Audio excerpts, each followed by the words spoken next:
इसको ना मैं थोड़ा-सा यहाँ पे क्लोज़ करता हूँ, जो हम स्टार्ट में डिस्कशन कर रहे थे कि 51 पर्सन प्लेट्स लेने के लिए जाता है, उसको आइडिया नहीं है कैटेगरीज़ का ये वो। अच्छा, इसमें कोई ऐसी कंपनी भी है जिसको हम देख के प्रेफ़र कर सकते हैं कि भाई ये कंपनी की प्लेट्स अच्छी होती हैं?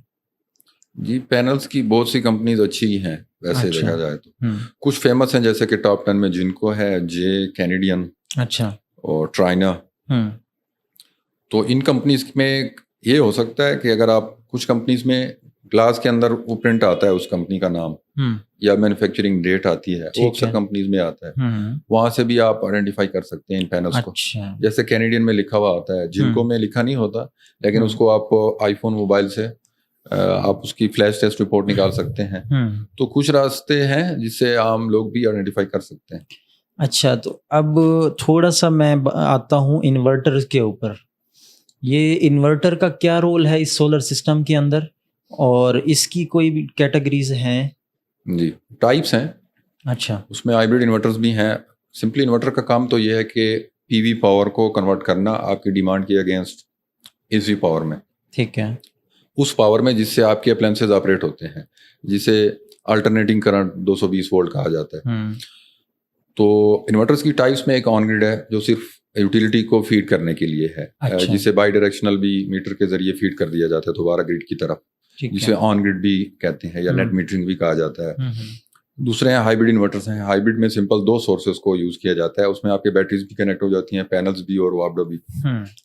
और थर्ड वन ऑफ ग्रिड भी है, मतलब कुछ लोग विदाउट बैटरी भी इसको सिर्फ डे टाइम के इस्तेमाल के लिए भी इंस्टॉल करते हैं। ठीक है। तो of grid, hybrid, on grid, ये सब इनकी टाइप्स हैं। अच्छा, वैसे एहसन भाई हमने तो सिर्फ 2 चीज़ें सुनी हैं, वो मैं आपको बताता हूँ। एक हमारे पास है जी देसी इन्वर्टर, जी। और एक है जी कोई कंपनी का इन्वर्टर। जी। तो इसमें आप थोड़ी वज़ाहत कर दें कि ये देसी इन्वर्टर क्या सीन चल रहा है और ये कंपनीज़ के इनमें क्या डिफ़रेंस है? देखिए, वो टेक्निकल डिफरेंस है, बहुत डीप है।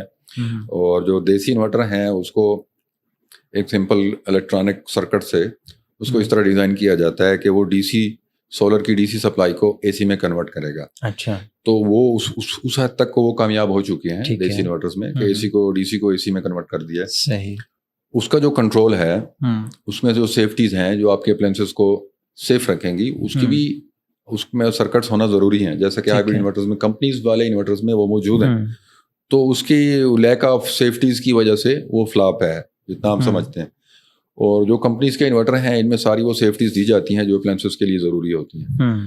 तो यही डिफरेंस है, बाकी उनको हम बिल्कुल नहीं प्रेफर करते, वो जो देसी बने हुए इन्वर्टर्स हैं। अच्छा, जी। उसका आप क्या समझते हैं कितना लाइफ टेन्योर वो कितना निकाल लेता है देखिए, अगर एक देसी ही हम लगवाते हैं? कि गरीब वहाँ में सारी या तो मिडिल फैमिली होगी या यही तबका होगा नॉर्मली जो प्रेफर करेगा। देखिए, लाइफ का क्वेश्चन की बजाय आपका ये क्वेश्चन होना चाहिए था कि उसकी परफॉर्मेंस किस तरह है और किस एफिशिएंसी से वो काम कर रहा है और रिलायबल भी है या नहीं। तो रिलायबल तो वो है नहीं। हुँ। बाकी जो उसकी परफॉर्मेंस या एफिशिएंसी का कह दें, आपकी सोलर की कितनी पावर को वो आगे आउटपुट में आपको देता है, कुछ एफिशिएंसी का लॉस तो नहीं कर रहा। हुँ। ये क्वेश्चन है और ये इन दोनों चीज़ों में पीछे ही है। हुँ। मतलब पैनल्स की सारी पावर जितनी ऊपर से डिलीवर हो रही है, अच्छा। उसको एग्जैक्ट कन्वर्ट करके आपके अप्लायंसेस तक पहुंचाना हुँ। और रिलायबल रहना, सेफ्टीज को, अप्लायंसेस को सेफ रखना, तो ये सारी चीज़ें उसमें है नहीं। मतलब उसका बहुत डिमांड है आजकल। हुँ। तो हमने भी कुछ ट्राई किए, लेकिन हमें पता चल गया कि इसको अच्छा। हाँ फर्दर हमने प्रमोट नहीं करना। अच्छा। जी, ठीक है, वो कॉस्ट फैक्टर तो हाँ, है, लेकिन जी। रिलायबिलिटी को देखना है। अब इसके अंदर भी मुझे थोड़ा-सा बता दें कि इन्वर्टर्स में कौन-सी ऐसी कंपनी है जिसको हम प्रेफ़र कर सकते हैं? जी, पाकिस्तान में तो वैसे वोल्ट्रॉनिक में एक ब्रांड भी चलते हैं, हुँ। हुँ। ज़्यादातर वोल्ट्रॉनिक कंपनी से बनाए जाते हैं। अच्छा। वोल्ट्रॉनिक अच्छी कंपनी है। इसके अलावा डाई कंपनी से भी बनते हैं, जो कि हुँ। हुँ। इन्वेरिक्स कंपनी का है नाइट्रॉक्स मॉडल, वो सही डाई है। से बनता है IP65 में। हुँ। जो वोल्ट्रॉनिक के अपने स्टैंडर्ड पे बना के इन्वर्टर्स ला रहे हैं वो तो अच्छी क्वालिटी के हैं। अच्छा। जो वहाँ से कस्टमाइज करा लेते हैं, जो कि हुँ। मेजॉरिटी करा रही है। ठीक ज़्यादातर है। इन्वर्टर वोल्ट्रॉनिक हुँ। से ज़रूर बनते हैं, लेकिन अपनी मर्जी के होते हैं। सही। तो कस्टमाइजेशन की वजह से ना उनकी भी रिलायबिलिटी कम हो चुकी है, इवन कि अच्छा। परफॉर्मेंस भी। हुँ। हुँ। तो कुछ इन्वर्टर्स में ये कंप्लेंट आ रही है, ज़्यादा में हुँ। नाम मैं नहीं लेता कंपनीज के, लेकिन वो आम है आजकल कि वो रिक्वायरमेंट्स जितनी है लोड की अप्लायंसेस की, उसी के अगेंस्ट वो अकॉर्डिंग वो आपको पैनल्स से पावर डिलीवर कर रहा है, हुँ। और सडनली वो आधे से ज़्यादा लोड या सारा लोड बैटरीज को शिफ्ट कर देता है और पैनल्स की पावर बंद कर देता है। फिर अच्छा। विद इन सेकेंड्स दोबारा वो पैनल्स की पावर लेना शुरू कर देता है, या 1/3 या 1/2 मतलब half of the total power batteries को स्विच कर आता है और फिर वापस सोलर पे ले आता है। तो ये एक बड़ा फॉल्ट है बहुत से इन्वर्टर्स में। सही। तो इस पे हमारे उससे बाहर है समझ से, क्योंकि ये सॉफ्टवेयर रिलेटेड कुछ फॉल्ट है। अच्छा, हमने काफ़ी डिटेल में डिस्कस किया। थोड़ा सा आई होप सो कि जो व्यूवर्स होंगे उनको भी सोलर का और इन्वर्टर का आइडिया हो गया। बेसिक से लेने का मकसद ही यही था कि एक कॉमन जो बंदा है ना वो इस साइंस को अच्छे से समझ ले। अब एक स्टेप आगे आते हैं। अब सोलर लगवाने से पहले जब हम लगवा रहे होते हैं ना उसकी कैलकुलेशन किस तरह से करनी चाहिए कि उसको हमें आइडिया हो जाए कि मेरा इतना खर्चा होना है। मैं आगे आऊँगा जो सिनेरियोज हैं नॉर्मली कि इतना मैंने ये चीज़ चलाना है वो चलाना है, उसको मैं बाद में डिस्कस करूंगा। मुझे जनरली थोड़ा सा बता दें इसको किस तरह से कैलकुलेट किया जाए। देखिए ये वैसे बहुत सिंपल है, एक ऑर्डिनरी पर्सन भी इसको कैलकुलेट कर सकता है। ठीक है। आपने टोटल अपने घर के अंदर जितने अप्लायंसेज हैं उनकी टोटल जो कंजप्शन है पावर, ठीक है, वो आपने टोटल कर लेनी है। लाइक एक घर में एसी है, फ्रिज है और कुछ पंखे हैं और जो आपके और अप्लायंसेज हैं उनकी टोटल कंजप्शन को आप सम करेंगे और पैनल्स की मिनिमम पावर जो वो डिलीवर कर सकता है उसके साथ उसको डिवाइड करके नंबर ऑफ पैनल्स निकाल लेंगे। अब वो पैनल्स की जो पावर है वो through out the year very करती रहती है, क्योंकि इसके कुछ फैक्टर्स पे ये डिपेंड करता है, temperature, light intensity, wind speed और एंगल। सही। तो टेम्परेचर तो हमारे इलाकों में तो काफ़ी ज़्यादा रहता है गर्मियों में। तो पैनल्स का जो नॉमिनल टेम्परेचर है जिसमें डेटा शीट में भी कंपनीज मेंशन करती हैं वो 45 है। अच्छा। तो 45 पैनल का टेम्परेचर तभी होगा जो सर्दी के दिन होते हैं, जब इन्वायरमेंट टेम्परेचर 25-30 हो तो। अच्छा जी, क्योंकि आपने उसको 45 पे ही परफॉर्म कराना है। तो सर्दियों में हाई परफॉर्मेंस पे पैनल रहता है और वो उसका रीजन भी यही है कि टेम्परेचर कम होता है पैनल का। अच्छा। तो जैसे ही गर्मी का मौसम आता है तो पैनल का टेम्परेचर बढ़ता है, उसी रेशो से पैनल्स की परफॉर्मेंस कम हो रही होती है। अच्छा। 25 डिग्री जो है पैनल का, ये स्टैंडर्ड टेस्ट कंडीशन में इसको 25 पे रखा जाता है। 25 डिग्री पे मैक्सिमम परफॉर्मेंस होती है। इसके बाद पर डिग्री इंक्रीज होता रहेगा, 0.3 से 0.45% पैनल्स की परफॉर्मेंस कम होती रहती है। तो गर्मी के दिनों में जब यहाँ पे पाकिस्तान में एवरेज 40 एवरेज चलता है, उस वक्त पैनल 75-80 टेम्परेचर को पहुंच चुका होता है और उसकी परफॉर्मेंस 1/3 कम हो चुकी होती है। तो अच्छा। आप मिनिमम पावर जो वो डिलीवर करता है उससे कैलकुलेट करेंगे, ना कि उसकी टोटल पावर से। वो तो एपरेंट पावर है, उसकी कंडीशंस को पूरा करेंगे तब आपको पैनल 100% पावर देगा। अच्छा। उसकी कंडीशन में 25 डिग्री पैनल का टेम्परेचर है, 1.5 मीटर पर सेकंड विंड स्पीड है और इस तरह एंगल है, मतलब आपका परपेंडिकुलर ही होना चाहिए सनलाइट के अकॉर्डिंग। और तीसरा जो है वो एंगल है। सही। तो ये फैक्टर्स तो पूरे नहीं कर सकते हम, ऐसे ही तो इसलिए पावर वेरी करती है थ्रू आउट द ईयर। लेकिन हमें तो इस बात की खुशी थी कि भाई आज धूप बहुत ज़्यादा निकली है तो आज अच्छी परफॉर्मेंस देगा। तो आप कह रहे हैं कि ये उसकी लाइफ लाइन को भी इफेक्ट कर रहा होता है। नॉर्मली सोलर्स की क्या लाइफ लाइन होती है, कितना ये एक सोलर प्लेट निकाल जाती है आपके हिसाब से?